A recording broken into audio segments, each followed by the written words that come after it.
Hello students, today we are starting with the last lesson of chapter 1, that is lesson number 4. Lesson number 4 ਦੇ ਵਿੱਚ ਕੀ ਹੈ ਬੇਟਾ, ਦੇਖੋ static system first definition ਹੈ static system. Static system ਦਾ ਕੀ ਮਤਲਬ ਹੈ? Static ਮਤਲਬ ਐਟ ਰੈਸਟ। ਤਾਂ ਅਗਰ ਕਿਸੇ ਸਿਸਟਮ ਦੇ ਵਿੱਚ ਪਾਰਟੀਕਲਸ ਪਏ ਨੇ, ਉਹ ਜਿਸ ਪੋਜੀਸ਼ਨ 'ਚ ਪਏ ਨੇ ਅਗਰ ਥਰੂ ਆਊਟ ਉਸੇ ਪੋਜੀਸ਼ਨ 'ਚ ਰਹਿੰਦੇ ਨੇ ਤਾਂ ਅਸੀਂ ਕਹਿੰਦੇ ਹਾਂ ਕਿ ਸਿਸਟਮ ਹੈ ਜਿਹੜਾ ਉਹ ਸਟੈਟਿਕ ਹੈ। ਤਾਂ ਇਨ ਦਿਸ ਕੇਸ ਫਿਰ ਮਾਈਕਰੋ ਸਟੇਟ ਜਾਂ ਮੈਕਰੋ ਸਟੇਟਸ ਨੇ ਜਿਹੜੀਆਂ ਸਿਸਟਮ ਦੀਆਂ ਉਹ ਚੇਂਜ ਨਹੀਂ ਹੋਣਗੀਆਂ। ਬਟ ਅਗਰ ਐਕਸਟਰਨਲ ਕੋਈ ਐਕਸਟਰਾ ਫੋਰਸ ਲਗਾ ਕੇ ਉਹਨਾਂ ਨੂੰ ਇੰਪੋਜ਼ ਕੀਤਾ ਜਾ ਰਿਹਾ ਹੈ, ਇਨ ਦੈਟ ਕੇਸ ਉਹਨਾਂ ਦੀ ਸਟੇਟ ਚੇਂਜ ਹੋ ਸਕਦੀ ਹੈ। But due to any internal force ਉਹਨਾਂ ਦੀ ਪੋਜੀਸ਼ਨ ਦੇ ਵਿੱਚ ਕੋਈ ਚੇਂਜ ਨਹੀਂ ਆਏਗਾ। ਸੈਕਿੰਡ ਹੈ ਡਾਇਨਾਮਿਕ ਸਿਸਟਮ। ਡਾਇਨਾਮਿਕ ਸਿਸਟਮ ਜਿਹੜਾ ਕੰਟੀਨਿਊਸਲੀ ਮੂਵਮੈਂਟ 'ਚ ਰਹਿੰਦਾ ਹੈ। ਇਹਦੇ 'ਚ ਕੀ ਹੈ ਕਿ ਪਾਰਟੀਕਲਸ ਰੈਂਡਮਲੀ ਮੂਵ ਕਰਦੇ ਰਹਿੰਦੇ ਆ। ਦੈਟ ਮੀਨਸ ਸਪੋਜ਼ ਉਹੀ ਦੋ ਕੰਪਾਰਟਮੈਂਟਸ ਨੇ, ਨੰਬਰ ਆਫ ਪਾਰਟੀਕਲਸ ਨੇ, ਕਦੇ ਇੱਕ ਕੰਪਾਰਟਮੈਂਟ 'ਚ ਕਿੰਨੇ ਪਾਰਟੀਕਲ ਹੋ ਗਏ, ਦੂਸਰੇ 'ਚ ਕਿੰਨੇ ਹੋ ਗਏ, ਤਾਂ ਕੰਟੀਨਿਊਸਲੀ ਮੂਵਮੈਂਟ ਦੀ ਸਿਚੁਏਸ਼ਨ ਰਹਿੰਦੀ ਹੈ। ਇਨ ਦੈਟ ਕੇਸ ਜਿਹੜਾ ਸਿਸਟਮ ਹੈ ਅਸੀਂ ਉਹਨੂੰ ਬੋਲਦੇ ਹਾਂ ਡਾਇਨਾਮਿਕ ਸਿਸਟਮ। ਔਰ ਡਾਇਨਾਮਿਕ ਸਿਸਟਮ ਦੇ ਵਿੱਚ ਕੀ ਹੈ ਕਿ ਇੰਟਰਨਲ ਫੋਰਸਿਸ ਅਤੇ ਐਕਸਟਰਨਲ ਫੋਰਸਿਸ ਦੋਨੋਂ ਕਰਕੇ ਹੀ ਜਿਹੜਾ ਸਿਸਟਮ ਹੈ ਉਹ ਮੂਵਮੈਂਟ 'ਚ ਰਹਿੰਦਾ ਹੈ। ਤਾਂ ਬੇਸਿਕ ਡਿਫਰੈਂਸ ਹੈ ਬੇਟਾ ਸਟੈਟਿਕ ਅਤੇ ਡਾਇਨਾਮਿਕ ਸਿਸਟਮ 'ਚ। ਉਸ ਤੋਂ ਬਾਅਦ ਨੈਕਸਟ ਡੈਰੀਵੇਸ਼ਨ ਹੈ time spent by dynamic system in particular macro state. ਕੋਈ ਵੀ ਡਾਇਨਾਮਿਕ ਸਿਸਟਮ ਹੈ, ਦੇਖੋ ਕਿਉਂਕਿ ਇਹ ਕੰਟੀਨਿਊਸਲੀ ਇਹਦੀਆਂ ਸਟੇਟਸ ਚੇਂਜ ਹੋਈ ਜਾ ਰਹੀਆਂ ਨੇ, ਮਤਲਬ ਪਾਰਟੀਕਲਸ ਕੰਟੀਨਿਊਸਲੀ ਆਪਣੀ ਪੋਜੀਸ਼ਨ ਚੇਂਜ ਕਰੀ ਜਾ ਰਹੇ ਨੇ ਇੱਕ ਕੰਪਾਰਟਮੈਂਟ ਤੋਂ ਦੂਸਰੇ ਕੰਪਾਰਟਮੈਂਟ। ਤਾਂ ਇੱਕ ਪਰਟੀਕੂਲਰ ਮੈਕਰੋ ਸਟੇਟ ਦੇ ਵਿੱਚ ਪਾਰਟੀਕਲਸ ਕਿੰਨਾ ਕੁ ਟਾਈਮ ਸਪੈਂਡ ਕਰਦੇ ਨੇ, ਉਹਦੀ ਪ੍ਰੋਬੇਬਿਲਿਟੀ ਕੀ ਹੋਊਗੀ, ਉਹ ਪ੍ਰੋਬੇਬਿਲਿਟੀ ਅਸੀਂ ਫਾਈਂਡ ਆਊਟ ਕਰਨੀ ਹੈ। ਤਾਂ ਦੇਖੋ ਕਹਿੰਦਾ ਇੱਕ ਡਾਇਨਾਮਿਕ ਸਿਸਟਮ ਹੈ ਜਿਹੜਾ ਉਹ ਕੰਟੀਨਿਊਸਲੀ ਜਦੋਂ ਆਪਣੀਆਂ ਮਾਈਕਰੋ ਸਟੇਟਸ ਚੇਂਜ ਕਰਦਾ ਹੈ ਤਾਂ ਉਹਦੀਆਂ ਮਾਈਕਰੋ ਸਟੇਟਸ ਦੀ ਜਿਹੜੀ ਕਾਊਂਟਿੰਗ ਹੈ ਚੇਂਜ ਹੋਣ ਦੀ ਉਹ ਬਹੁਤ ਜ਼ਿਆਦਾ ਹੁੰਦੀ ਹੈ। ਜਿਸ ਤਰ੍ਹਾਂ ਤੁਹਾਡੀ ਬੁੱਕ 'ਚ ਬੇਟਾ ਇੱਕ ਐਗਜ਼ਾਮਪਲ ਗਿਵਨ ਹੈ ਕਿ ਇੱਕ ਗੈਸ ਸੈਂਪਲ ਹੈ, ਸਪੋਜ਼ ਇੱਕ ਜਨਰਲ ਗੈਸ ਸੈਂਪਲ ਹੈ, ਅਗਰ ਉਹਦਾ ਵੋਲਿਊਮ 1 ਸੈਂਟੀਮੀਟਰ ਕਿਊਬ ਹੈ ਤਾਂ ਅਗਰ ਤੁਸੀਂ NTP 'ਤੇ ਦੇਖਦੇ ਹੋ ਨੋਰਮਲ ਟੈਂਪਰੇਚਰ ਪ੍ਰੈਸ਼ਰ 'ਤੇ, ਤਾਂ ਉਹਦੇ ਵਿੱਚ 1 ਸੈਕਿੰਡ ਦੇ ਵਿੱਚ 10⁻29 ਦੇ ਨੀਅਰ ਅਬਾਊਟ ਕੋਲੀਜਨ ਹੋ ਜਾਂਦੇ ਨੇ। 10⁻29। ਇਹਦਾ ਮਤਲਬ ਇਹ ਹੈ ਕਿ ਹਰ ਇੱਕ ਕੋਲੀਜ਼ਨ ਹੈ ਜਿਹੜਾ, ਹਰ ਇੱਕ ਕੋਲੀਜ਼ਨ ਕਿੰਨੇ ਟਾਈਮ 'ਚ ਹੋ ਜਾਊਗਾ 10⁻29 ਸੈਕਿੰਡ ਦੇ ਵਿੱਚ। ਦੇਖੋ ਬੇਟਾ ਸੈਕਿੰਡ ਦਾ ਕਿੰਨਾ ਛੋਟਾ ਪਾਰਟ ਹੈ, ਮਤਲਬ ਇੱਕ ਕੋਲੀਜ਼ਨ ਇੰਨੀ ਸ਼ਾਰਟ ਡਿਊਰੇਸ਼ਨ 'ਚ ਹੋ ਜਾਊਗਾ ਅਤੇ ਪਾਰਟੀਕਲਸ ਨੇ ਜਿਹੜੇ ਉਹ ਆਪਣੀ ਪੋਜੀਸ਼ਨ ਚੇਂਜ ਕਰ ਲੈਣਗੇ ਕਿਉਂਕਿ gas particles randomly collide with each other. ਤਾਂ ਅਗਰ ਅਸੀਂ T0 in any time of observation system change its state billion of times।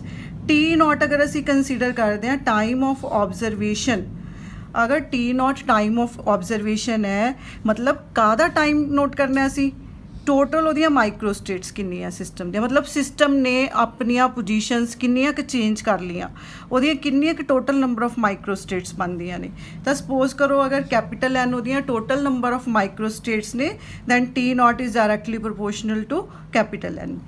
ਉਸ ਤੋਂ ਬਾਅਦ ਹੈ T is the time spent in particular macro state. ਹੁਣ ਇੱਕ ਪਰਟੀਕੂਲਰ ਮੈਕਰੋ ਸਟੇਟ ਦੇ ਵਿੱਚ ਪਾਰਟੀਕਲਸ ਕਿੰਨਾ ਟਾਈਮ ਸਪੈਂਡ ਕਰਦੇ ਨੇ, ਦੇਖੋ ਨੰਬਰ ਆਫ ਮੈਕਰੋ ਸਟੇਟਸ ਬਣ ਜਾਣਗੀਆਂ ਉਹੀ, ਮਤਲਬ suppose 2 ਕੰਪਾਰਟਮੈਂਟਸ N number of particles, ਇੱਕ ਦੇ ਵਿੱਚ R ਪਏ ਨੇ, ਇੱਕ ਦੇ ਵਿੱਚ N-R ਪਏ ਨੇ, ਤਾਂ ਇਹੋ ਜਿਹੀਆਂ ਕਿੰਨੀਆਂ ਸਟੇਟਸ ਨੇ ਜਿਹੜੀਆਂ ਉਹ ਪੋਸੀਬਲ ਹੋਣਗੀਆਂ। ਤਾਂ ਇੱਕ ਪਰਟੀਕੂਲਰ ਸਟੇਟ ਦਾ ਜਿਹੜਾ ਟਾਈਮ ਹੈ ਉਹ ਕੀ ਹੋਊਗਾ, T is directly proportional to number of microstates in macrostate।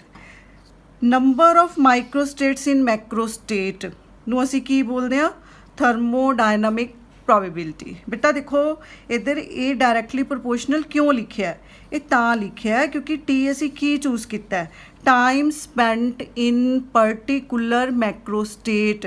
ਤਾਂ ਉਸ ਪਰਟੀਕੂਲਰ ਮੈਕਰੋਸਟੇਟ ਦੇ ਵਿੱਚ ਮਾਈਕਰੋਸਟੇਟਸ ਕਿੰਨੀਆਂ ਬਣਨਗੀਆਂ, ਤਾਂ ਨੰਬਰ ਆਫ ਮਾਈਕਰੋਸਟੇਟ ਇਨ ਮੈਕਰੋਸਟੇਟ ਨੂੰ ਅਸੀਂ ਬੋਲਦੇ ਹਾਂ ਥਰਮੋਡਾਇਨਾਮਿਕ ਪ੍ਰੋਬੇਬਿਲਿਟੀ। ਤਾਂ 1 ਨੰਬਰ ਇਕੁਏਸ਼ਨ 2 नंबर इक्वेशन, इन्हां दोनों नूं बेटा डिवाइड कर लो, T upon T not thermodynamic probability upon the total number of the microstates. But असी पिछे पढ़ चुके हैं कि thermodynamical probability upon total number of microstates नूं असी प्रोबेबिलिटी लिख सकते हैं, प्रोबेबिलिटी ऑफ मैक्रोस्टेट। देखो पिछे असी फार्मूला पढ़िया सी प्रोबेबिलिटी ऑफ मैक्रोस्टेट दा W/N दी फॉर्म च। ये जिहड़ा आर्टिकल है ये प्रोबेबिलिटी दसदा मैक्रोस्टेट दी in the form of time, time दी फॉर्म दे विच ये फार्मूला डेवलप होया। उस तो बाद बेटा इस टॉपिक नू कंप्लीट करन तो बाद इमीडिएट थोड़ी बुक दे विच एक एग्जाम्पल है इसे फार्मूले दे नाल रिलेटेड है, वो तुसी देखनी है बेटा, अपने आप करनी है।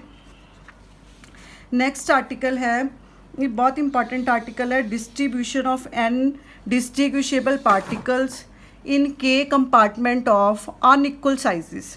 देखो हुण तक जिन्ना असी पढ़िया है वो सारे दे विच असी की बोल रहे हैं बार बार, इक्वल साइज़, इक्वल चांसिस, ठीक है, कॉइन है इक्वल चांसिस ने, डाइस है इक्वल चांसिस ने, ठीक है, इक्वल साइज़ कंपार्टमेंट्स ने। बट हुण आर्टिकल अपने कोल की है, एन पार्टिकल्स नू डिस्ट्रीब्यूट करना है के कंपार्टमेंट्स ऑफ अनइक्वल साइज़। मतलब अगर थोड़े कोल अनइक्वल साइज़ के कंपार्टमेंट्स ने फिर की होगा, फिर डिस्ट्रीब्यूशन है जिहड़ी उहदा किस टाइप का फार्मूला डेवलप होगा। सपोज करो थोड़े कोल इक्का बेटा बॉक्स है, इहदे च अनइक्वल साइज़ के कंपार्टमेंट्स बने हुए हैं, सपोज 1 2 3 अप टू के। पहले दे विच N1 ने, दूसरे च N2 पार्टिकल ने, तीसरे च N3 ने, Kth दे विच NK ने, जिस तरह मैंने आ बॉक्स बनाया हुआ है, ठीक है। तो अगर ये अनइक्वल साइज़ दे ने, देखो अनइक्वल साइज़, सपोज N की ने नंबर ऑफ पार्टिकल्स ने, स्मॉल n की है टोटल पार्टिकल्स किन्ने ने थोड़े कोल, K की है compartments of unequal size, unequal size के कंपार्टमेंट्स ने। हुण सपोज करो कि ये टोटल n पार्टिकल्स चों N1 पहले कंपार्टमेंट चले गए, N2 पार्टिकल्स दूजे चले गए, N3 तीजे चले गए, NK kth चले गए। कहने का मतलब 100 पार्टिकल्स ने, किसी 20 चले गए, किसी 30 चले गए, किसी 40 चले गए, किसी 50 चले गए। क्लीयर है। N2 second compartment, NK kth compartment, total particles किन्ने ने, N1 + N2 up to NK। हुण सानू टोटल माइक्रोस्टेट्स ने जिहड़ियां सिस्टम दियां वो पता है किस तरह निकलदियां ने, वो तुसी n फैक्टोरियल कढ लो, n फैक्टोरियल कढ लिया तो सानू टोटल माइक्रोस्टेट्स पता लग जाणगियां।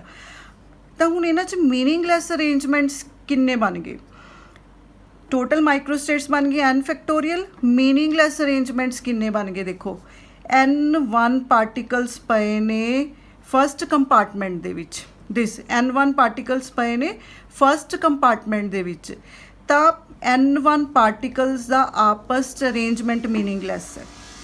N1 पार्टिकल्स दा आपस च अरेंजमेंट की है, मीनिंगलैस। सिमिलरली N2 पार्टिकल्स दा आपस च अरेंजमेंट मीनिंगलैस, NK दा आपस च अरेंजमेंट मीनिंगलैस, ठीक है, क्योंकि ये सारे इंडिपेंडेंट ने एक दूजे दे। तो इत्थे टोटल कितना बन गया, Ni फैक्टोरियल, पाई दा सिंबल, I = 1 to K। ये सारे बन गए बेटा total number of meaningless arrangements. हुण अगर असी अपना पिछला बैक फार्मूला लगाने, total number of arrangements = meaningful into meaningless arrangements. तो टोटल अरेंजमेंट साडे कोल की ने, n फैक्टोरियल है, मीनिंगफुल ਨੂੰ ਆਪਾਂ ਥਰਮੋਡਾਇਨਾਮਿਕ ਪ੍ਰੋਬੇਬਿਲਿਟੀ ਦੇ ਨਾਲ ਲਿਖਦੇ ਆ, मीनिंगलैस अरेंजमेंट्स ਆਪਾਂ ਨੇ ਆਹ ਵਾਲੇ ਕੱਢੇ ਨੇ, ठीक है जी। Ni factorial I = 1 to K। ਇਹਦੇ ਚੋਂ ਆਪਾਂ ਥਰਮੋਡਾਇਨਾਮਿਕ ਪ੍ਰੋਬੇਬਿਲਿਟੀ ਕੱਢ ਲਈ। ਥਰਮੋਡਾਇਨਾਮਿਕ ਪ੍ਰੋਬੇਬਿਲਿਟੀ ਕਿੰਨੀ ਆ ਗਈ, n फैक्टोरियल, आ वैल्यू नीचे आ जूगी Ni factorial, I the value 1 to K, and this is equation number 1। ਹੁਣ बेटा देखो ਇੱਥੇ एक चीज़ की कन्फ्यूजन आ रहा अपने दिमाग 'ਚ कि आपां फार्मूला सारा पिछला लगा रहे हैं, पर अपने कोल जिहड़ी सिचुएशन है वो डिफरेंट है। हुण साडे कोल इक्वल साइज़ कंपार्टमेंट नहीं हैगे, फिर उहदे ते फार्मूला जिहड़ा असीं डेवलप कर लिया ये किस तरह अप्लाई होऊगा, इहदे च सानूं मॉडिफिकेशन करन दी ज़रूरत पऊगी। इत्थे तक कि ओके है, ਮੋਡੀਫਿਕੇਸ਼ਨ ਕਰਨ ਦੇ ਲਈ ਅਸੀਂ ਕੀ ਕਰਾਂਗੇ ਕਿ ਜਿਹੜੇ ਇਹ ਕੰਪਾਰਟਮੈਂਟਸ ਬਣੇ ਨੇ, ਥੀਸ ਕੰਪਾਰਟਮੈਂਟਸ, ਇਹਨਾਂ ਨੂੰ ਅਸੀਂ ਇਕੁਅਲ ਸਾਈਜ਼ ਦੇ ਸੈਲਸ 'ਚ ਕਨਵਰਟ ਕਰ ਲਾਂਗੇ। ਆਪਣੇ ਫਾਰਮੂਲੇ ਨੂੰ ਜਸਟੀਫਾਈ ਕਰਨ ਦੇ ਲਈ, ਇਹਨੂੰ ਮੋਡੀਫਾਈ ਕਰਨ ਦੇ ਲਈ ਅਸੀਂ ਕੀ ਕਰਾਂਗੇ, ਇਹ ਅਨਇਕੁਅਲ ਕੰਪਾਰਟਮੈਂਟਸ ਨੂੰ ਇਕੁਅਲ ਸਾਈਜ਼ ਦੇ ਸੈਲਸ ਦੇ ਵਿੱਚ ਬੇਟਾ ਦੇਖੋ ਇਸ ਤਰ੍ਹਾਂ ਕਨਵਰਟ ਕਰ ਲਾਂਗੇ। ਇਕੁਅਲ ਸਾਈਜ਼ ਦੇ ਸੈੱਲ ਬਣਾ ਲਏ, ਫਰਦਰ ਸਾਰਿਆਂ ਦੀ ਪਾਰਟੀਸ਼ਨ ਕਰ ਲਈ, ਜਿਸ ਤਰ੍ਹਾਂ ਮੇਰੀ ਆਹ ਡਾਇਗਰਾਮ ਆਲਰੇਡੀ ਬਣੀ ਹੋਈ ਹੈ। ਹੁਣ ਦੇਖੋ ਕਿਉਂਕਿ ਇਹ ਅਨਇਕੁਅਲ ਸਾਈਜ਼ ਦੇ ਕੰਪਾਰਟਮੈਂਟ ਸੀ ਤਾਂ ਫਸਟ ਕੰਪਾਰਟਮੈਂਟ ਦੇ ਵਿੱਚ ਸੈੱਲ ਕੁਝ ਹੋਰ ਹੋਣਗੇ। ਮੰਨ ਲਓ ਫਸਟ ਕੰਪਾਰਟਮੈਂਟ ਦੇ ਵਿੱਚ ਸੈੱਲ ਨੇਗੇ G1, ਸੈਕਿੰਡ ਕੰਪਾਰਟਮੈਂਟ 'ਚ ਸੈੱਲ ਨੇ G2, ਥਰਡ ਕੰਪਾਰਟਮੈਂਟ 'ਚ ਸੈੱਲ ਨੇ G3, ਕੇਥ ਦੇ ਵਿੱਚ ਸੈੱਲ ਕਿੰਨੇ ਬਣ ਗਏ, GK ਬਣ ਗਏ। ਫੋਲੋ ਕਰ ਰਹੇ ਹੋ ਬੇਟਾ, ਕਿਉਂਕਿ ਆਪਣੇ ਕੋਲ ਅਨਇਕੁਅਲ ਸਾਈਜ਼ ਕੰਪਾਰਟਮੈਂਟਸ ਨੇ, ਦੈਟਸ ਵਾਈ ਜਿਹੜੀ ਆਪਾਂ ਪਿਛਲੀ ਅਪਰੋਚ ਲਗਾ ਕੇ ਇੰਨਾ ਕੁ ਫਾਰਮੂਲਾ ਡਿਵੈਲਪ ਕੀਤਾ ਹੈ, ਇਹਦੇ 'ਚ ਸਾਨੂੰ ਮੋਡੀਫਿਕੇਸ਼ਨ ਦੀ ਜ਼ਰੂਰਤ ਹੈ। ਤਾਂ ਅਸੀਂ ਕੀ ਕੀਤਾ, ਸਾਰੇ ਕੰਪਾਰਟਮੈਂਟਸ ਨੂੰ ਇਕੁਅਲ ਸਾਈਜ਼ ਦੇ ਸੈਲਸ ਦੇ ਵਿੱਚ ਕਨਵਰਟ ਕਰ ਲਿਆ। ਤਾਂ ਕਨਵਰਟ ਕਰਨ ਤੋਂ ਬਾਅਦ ਸਪੋਜ਼ ਕਰੋ G1 ਨੰਬਰ ਆਫ ਸੈਲਸ ਨੇ ਫਸਟ ਕੰਪਾਰਟਮੈਂਟ 'ਚ, G2 ਸੈਕਿੰਡ 'ਚ ਨੇ, GK ਕੇਥ ਦੇ ਵਿੱਚ ਨੇ। ਤਾਂ ਟੋਟਲ ਸੈੱਲ ਕਿੰਨੇ ਬਣ ਗਏ, G1 + G2 up to GK, total cell capital G।